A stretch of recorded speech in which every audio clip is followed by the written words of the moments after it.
Morning friends. ఆలోచన లేకుండా ఇల్లు కట్టినా, పెళ్లి చేసినా, ఒకటి అప్పులు పాలు చేసిద్ది, రెండోది కష్టాలు పాలు చేసిద్ది. అంటే ఈ రెండు కూడా అప్పులు చేసి కష్టాలు తిప్పలు పాలవుతాం అనమాట. ఇల్లు అయినా పెళ్ళి అయినా. కాకపోతే ఒకసారి ప్రాణాలతో బతుకుతాం, ఒక్కోసారి ప్రాణాలు కూడా పోతాయి. ఎలా పోతాయి ఏంది అనేది ఈరోజు నేను ఉదయం వీడియో చేశాను. ఇంతకుముందు కూడా చాలా వీడియోలు చేశాను. అప్పు చేసి ఇల్లు కట్టకాకండి, అప్పు చేసి పెళ్ళిళ్ళు చేయొద్దని. వాళ్ళు అంటున్నారు, వీళ్ళు అంటున్నారు. సమాజంలో ఒక్కో నోటికి వచ్చినట్టు ఒక రకంగా మాట్లాడుతుంటారు. అవన్నీ పట్టించుకుంటే ఇలాగే జరిగింది ఫైనల్గా. వాళ్ళు యువ దంపతులు అంటే పెళ్ళి చిన్నపిల్లలు ఉన్నారన్నమాట. అందరికీ వయసు తక్కువే. భర్త వయసు 38, భార్య వయసు 34. ఇద్దరు ఆత్మహత్య చేసుకుని చనిపోయారు. ఎందుకు చనిపోయారంటే తెలంగాణలో జరిగింది ఈ విషయం. ఇట్లాంటి చాలా జరుగుతున్నాయి. వాళ్ళ కారణం ఎందుకు చనిపోయారంటే 90 లక్షలు పెట్టి ఇల్లు కట్టారంట. మరి ఆ 90 లక్షలు అప్పు ఎలా పుట్టిందో ఏమో, మరి అతను చేసే ఉద్యోగాన్ని పట్టించారో ఏమో. ఆ ఇల్లు కట్టిన తర్వాత అప్పుడు లోన్ తెచ్చుకోవచ్చు, బ్యాంకుకి లోన్ తెచ్చుకొని అప్పు తీర్చొచ్చు అనుకున్నారంట. ఇప్పుడు అంత పెద్ద ఇల్లు కట్టేటప్పుడు కనీసం 1.5 సంవత్సరం 2 సంవత్సరాలు పెట్టింది. వీళ్ళు తెచ్చిన అప్పుకి ఇల్లు పూర్తి లోపల ఇంకా వడ్డీ కలిసిద్ది.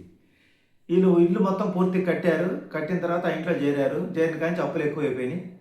బ్యాంకుకి పోయారు. ఎందుకో లోన్ రిజెక్ట్ అయింది. ఎందుకు రిజెక్ట్ అయిందంటే అతను జాబ్ పరంగా చూశారో, లేకపోతే ఆ స్థలం ఏదన్నా ఉంటాయి కదా, గ్రామ గంటకాలని అటాడుకున్నింటికి ఇవ్వరు, కొన్ని స్థలాలకి లోన్లు ఇవ్వరు. వీళ్ళు ముందుగానే చెకప్ చేసుకోవాలి, లోన్ పెట్టుకొని కట్టుకోవాలి. అతను వాళ్ళు ఉద్యోగం చేస్తున్నారో అతను వ్యాపారం చేస్తున్నారో మనకైతే తెలియదు. లోన్ ఎందుకు రిజెక్ట్ అయిందంట. రిజెక్ట్ అయింది. ఇంకా వీళ్ళకి ఏం అర్థం కాక ఆ ఇల్లు అమ్మేశారు. ఆ ఇల్లు కట్టేటప్పుడు 90 లక్షలు అయిందంట. కానీ అవసరానికి అమ్మాలంటే ఇప్పుడు మనం బంగారం కొంటాము, మళ్ళీ పోయి అమ్మితే తరుగు వస్తుంది. అట్నే ఇల్లు కూడా అంతే. ఎమ్మటనే ఆ స్థలం అయితే ఆల్వేషన్ పెరిగింది, కానీ ఇంటికంటే చాలా వంకలు పెడతారు. మాకు వీళ్ళు కట్టిన డిజైన్ వేరే వాళ్ళు నచ్చకపోవచ్చు. ఆ ఇల్లు అమ్మినా అప్పులు తీరలేదంట. వాళ్ళు 2 పిల్లలంట. ఇంకా వాళ్ళు ఏం చేయాలో అర్థం కాక ఒక లెటర్ రాసి పెట్టి చనిపోయారు. అప్పులోళ్ళు మా పిల్లల్ని వేధించొద్దు మేము పోయిన తర్వాత అని లెటర్ రాసి పెట్టి సూసైడ్ చేసుకున్నారు. ఎందుకు వచ్చింది అసలు ఈ పరిస్థితి? ఒక్కొక్కరు అంటారే పిల్లల్ని కానీ వదిలేసేది ఎందుకని. పిల్లల్ని కనటం వదిలేయాలని వాళ్ళు అనుకోవాలా. ఆ పిల్లలకి మంచి భవిష్యత్తు ఒక గూడు ఇద్దామని చెప్పి ఇల్లు కట్టారు. ఆ ఇల్లు కట్టడంలో తొందరపాటు నిర్ణయాలు చేశారు ఊహలు వివరించి. ఇలాంటి పరిస్థితులు ఎందుకు జరుగుతాయంటే ఈ జనాల వల్లే, ఈ చుట్టాల వల్లే, ఈ స్నేహితుల వల్లే, ఈ సమాజం వల్లనే, ఈ సొసైటీ వల్లనే. ఎందుకంటే మన ఆలోచన ప్రకారం మన పోనివ్వరు వాళ్ళు. వాళ్ళ ఆలోచన మన మీద పెడతారు. వాళ్ళ ఎక్కడికైనా ఫంక్షన్లకు వెళితే ఒక గృహప్రవేశాన్ని పిలుస్తారు. వాళ్ళు అక్కడ వీళ్ళని ఎగతాళిగా మాట్లాడతారు. నేను చూడు ఎట్టాటి ఇల్లు కట్టాను, నా చిన్న వయసులో ఇంత ఇల్లు సాధించాను, ఇన్ని సంపాదించానని వాడు డప్పులు కొట్టుకుంటాడు. అది చూసి వీళ్ళకి వీళ్ళ అన్నో తమ్ముడో ఎవరో ఒక ఇల్లు కడతారు. వీళ్ళకి ఆడవాళ్ళకి క్రోధం పెరిగి ఇంకా భర్తను ఒకటే మైన పోటీ పెడతారు. మనకు ఒక ఇల్లు కట్టండి. ఇంకా రేత్రింబావులు పోటీ పెట్టేవారికి ఇతని దగ్గర ఏదో కాసిన కూర్చున్న 20 లక్షలు 10 లక్షలు 20 లక్షలు ఉంటాయి. బంగారం తాకట్టు పెడితే ఒక 10 లక్షలు వస్తాయి. ఆ 30 లక్షలే చెడుపేలకి. వీటిని చూసుకొని ఎలాగైనా తీర్చొచ్చని దిగుతారు దీంట్లోకి. దిగిన తర్వాత ఎప్పుడైతే ఇల్లు కడుతున్నామంటే ఎవరైనా అప్పిస్తారు. ఈ బంధువులు వేస్తారు, లేకపోతే సమాజంలో ఎవరైనా అప్పిస్తారు. ఎందుకంటే ఇల్లు కళ్ళ ముందు కనపడుతుంది కదా, ఇల్లు స్లాబ్ కొరికి లేపాడు కదా, ఇతని దగ్గర అవన్నీ సొంత డబ్బులే కదా అని ఒకరు తెలియకుండా ఒకరు ఇస్తారు అప్పులు. ఎట్టిస్తారంటే బ్యాంక్కి వాళ్ళకి క్రెడిట్ కార్డులు ఇస్తారు లోన్లు. ఈ బ్యాంక్ కూడా తెలియకుండా ఆ బ్యాంక్ కూడా తెలియకుండా ఒక్కొక్కటి 10 కార్డులు తీసుకుని 10 సార్లు అప్పులు చేస్తారు. ఈ సిస్టమ్ అలాంటిది అనమాట. ఈ అప్పులు ఇచ్చేవాళ్ళు పూర్వం రోజులైతే కనుక్కొని ఇచ్చేవాళ్ళు. ఇప్పుడు ఎవరు ఎక్కడ తీసుకుంటుందో అర్థం కావట్లా. ఈ బ్యాంక్ వాళ్ళు క్రెడిట్ కార్డు ఇచ్చినట్టు ఈ అప్పుల వాళ్ళందరూ ఇస్తారు. ఇతను ఇంకేం చేస్తాడు, అది బాగా గొప్పగా బేస్మెంట్ వేసి గొప్పగా ప్లాన్ తీసి స్టార్ట్ చేస్తాడు. ఇతని దగ్గర ఉండేది 20 లక్షలు 30 లక్షలు ఉంటాయి. అదేమో 90 లక్షల రూపాయలు ఇల్లు. ఈ 60 లక్షల రూపాయలు అంత అప్పు తెస్తాడు. ఈ ఇల్లు పూర్తయ్యే లోపల ఈ 30 లక్షల రూపాయల డబ్బులు 60 లక్షలు వడ్డీ కింద తీసుకెళ్తుంది 2 సంవత్సరాలు. అంత పెద్ద ఇల్లు కట్టిన దాదాపు 1.5 సంవత్సరం 2 సంవత్సరాలు.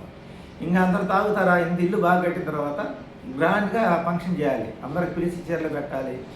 ఆ ఫంక్షన్ ఖర్చు ఇంచుమించుగా ఆ ఇంటి స్థాయికి తగ్గట్టు ఒక 4 లక్షలు 5 లక్షలు అయింది. పోనీ మినిమం ఒక 3 లక్షలు అయింది. 5 అయిపోయిన తర్వాత అందరు తాగుతారా? ఆ ఇంటికి దగ్గర కారు ఉండాలి ఇంటి ముందు. ఈ 90 లక్షల కోట్ల రూపాయలు ఇంటికి దగ్గర కారు ఉండాలి. అది అప్పే, అది ఈఎంఐ. ఇవన్నీ సమకూర్చుకుంటారు. వీళ్ళకి వచ్చి ఇన్కమ్ వడ్డీలు కూడా సరిపోదు. అదే సమయంలో వాళ్ళు ప్రైవేట్ కంపెనీలో జాబ్ అయితే 1 లక్షలను ఉద్యోగం పోవచ్చు, లేకపోతే వాళ్ళు చేసే వ్యాపారం పరిస్థితులు అనుకూలంగా లేకుండా ఆగిపోవచ్చు. ఇప్పుడు చూడు, మనం అనుకున్నామా వాతావరణ ప్రభావం మారిపోయి కరువు వచ్చేసింది. ఎవరన్నా అంచనా వేస్తారు, అంచనా వేయలేరు కదా. ప్రకృతి సహసిద్ధంగా కొన్ని ఒక్కసారి జరుగుతుంది. అలాగే సడన్గా ఉద్యోగం పోవచ్చు, మనం చేసే వ్యాపారం పోవచ్చు, మనం చేసే పని ఆగిపోవచ్చు. ఇప్పుడు నా పని సడన్గా ఆగిపోయింది. ఇలాంటి ఆలోచన లేకుండా ఈ స్థిరమైన పెట్టుబడులు అంటే వీటిని ఏది ఇల్లు అనేది బంగారం అనేది బంగారం కూడా మనం ఆభరణాలు చేర్చుకుంటే అమ్మలేం, బ్యాంకులో పెట్టి వడ్డీ కడతాం. కానీ చాలామంది తెలియదు ఆ బంగారం ప్రతిసారి మన ఇంట్లోకి వచ్చి నెల కూడా ఉండదు. అది ఇంట్లోకి రాగానే మళ్ళీ అవసరాలు మొదలవుతాయి, మళ్ళీ బ్యాంకులో పోయి పెడతాం. అది అమ్మడానికి ఒక సెంటిమెంట్ అనమాట. అంటే అది మెల్ల వేసుకున్న దాకా ఒక ఆలోచన, వేసుకున్న తర్వాత ఒక హోదా, ఆ హోదా సెంటిమెంట్ని మనం వదులుకోలేక జీవితకాలం వడ్డీలు కట్టి కట్టి కట్టి లాస్ట్కి పోగొట్టుకుంటాం. ఇక నా వల్ల కాక అట్నే ఇల్లు అనేది కూడా అలాగే ఉంటుంది. అలాగా ఇల్లు కట్టుకొని చాలామంది కొంతమంది ప్రాణాలు పోగొట్టుకున్నారు, కొంతమంది మిగతా ఉన్న ఆస్తులు పోగొట్టుకుని పిచ్చోలేక మళ్ళీ అద్దెంట్లో ఉంటున్నారు. వీళ్ళు ఏంటంటే ఇల్లు కట్టి అమ్మేసి అద్దెంట్లో ఉండి ఇంకా అప్పులు దెబ్బకి అవమానాలు తట్టుకోలేక మరి అంత ఆ అద్దెలు అట్టే కొనసాగి నడితే వాళ్ళ దగ్గర ఉండే 20 లక్షలు 10 లక్షలు 30 లక్షలు జీవితం హ్యాపీగా సాగిపోయింది. ఇప్పుడు పిల్లల్ని అనాథం చేసి వెళ్ళిపోయారు. ఇప్పుడు నన్ను రాత్రి వేసేటువంటి ప్రశ్న, నా పిల్లలకి మా అబ్బాయికి 29 సంవత్సరాలు జాబ్ చేస్తున్నాడు, ఇన్కమ్ బాగానే ఉంటుంది. మా అమ్మాయికి 31 సంవత్సరం చదువుకుంది. ఒకవేళ ఆమె కూడా ఉద్యోగం ప్రైవేట్గానే టీచర్గా పోయింది కూడా కొంతకాలం. నన్ను వేస్తున్నారు ఈ ప్రశ్న. ఇప్పుడు ఆ పిల్లల్ని అనాథాలు చేసిపోయారు. అది ఇప్పుడు వాళ్ళు ఏమంటారు, మీరు ఎందుకు పెళ్లి చేసుకున్నారు, ఎందుకు పిల్లల్ని కన్నారు అంటారా? ఇదంతా టైం అండి. నా పిల్లలు పెద్ద పిల్లలు అయితేనే నన్ను ఈ మాట అడుగుతున్నారు. వాళ్ళంతా వాళ్ళు బతుకుతున్నారు, సంపాదించుకుంటున్నారు. పెళ్ళిళ్ళు చేసుకోకపోవడం అనేది వాళ్ళ ఇష్టాలను బట్టి ఉంటుంది. ఇప్పుడు మా అబ్బాయికి మ్యారేజ్ చేస్తుంటే వాడి ఇష్టాలు ఏముండవు, ఇప్పుడు వద్దు నాకు అంటాడు. అమ్మాయికి నా బాధ్యత ప్రకారం మ్యారేజ్ చేస్తే టైం బాగాలేక అది పొరపాటు జరిగింది. పెద్ద పెద్ద సినిమా యాక్టర్లు కోట్లు సంపాదించే వాళ్ళ వల్లే కావట్లేదు. ఇదనమాట. ఇలా అంటుంటారు అందరూ.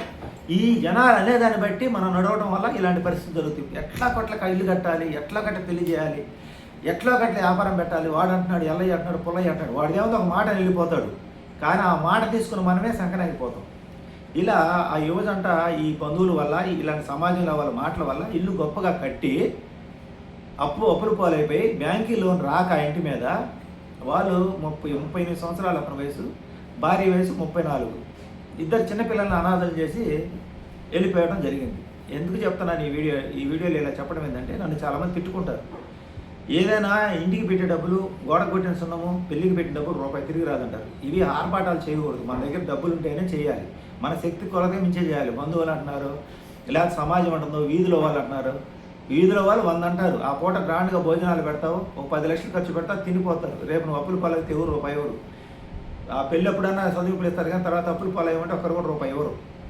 ఆ చదివింపులే నువ్వు గ్రాండ్గా ఖర్చు పెడితే, నువ్వు 10 లక్షలు ఖర్చు పెడితే మొత్తం చదివింపులు వేస్తే 1 లక్ష 2 లక్షలు వస్తాయి బహుమతులు చదివింపులు. దానికోసం అని చెప్పి నువ్వు పేరు కోసం గొప్పకు పోయి అప్పులు చేసి తర్వాత జీవితం నువ్వు బాధపడుతుంటే వీళ్ళందరూ మళ్ళీ ఎగతాలు చేస్తారు. నేను ఒక అసమర్థుడు చేతకని. అందుకని ఎవరెన్ని ఎగతాలు చేసినా మన శక్తి సామర్థ్యాలు తెలుసుకొని ముందుకు నడవాలి. 100 మంది 100 రకాలుగా అంటారు సమాజంలో. వాళ్ళకేం తెలుసు? ఎవడు బాధ వాళ్ళకి తెలుసు.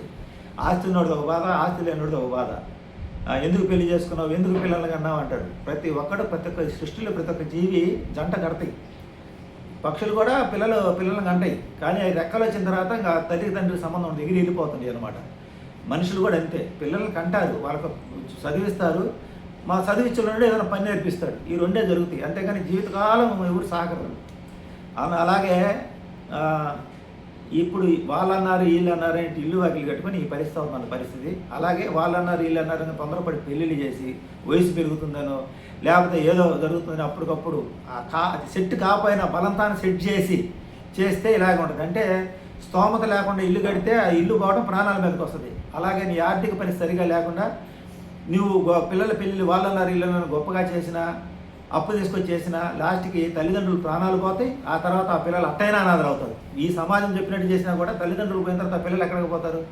తల్లిదండ్రులు పోయిన తర్వాత ఆ పిల్లల జీవితాలు వీళ్ళు చెప్పినట్టు, ఈ బంధువులు చెప్పినట్టు, వాళ్ళు చెప్పినట్టు ఎవడు పెడితే వాడికి ఇచ్చి పెళ్లి చేస్తే తొందరపడి ఆ తర్వాత వాళ్ళ జీవితాలు బాగుండవు, వీళ్ళు తల్లిదండ్రులు ఉండరు. అప్పుడు ఎక్కడికి వస్తారు వీళ్ళు?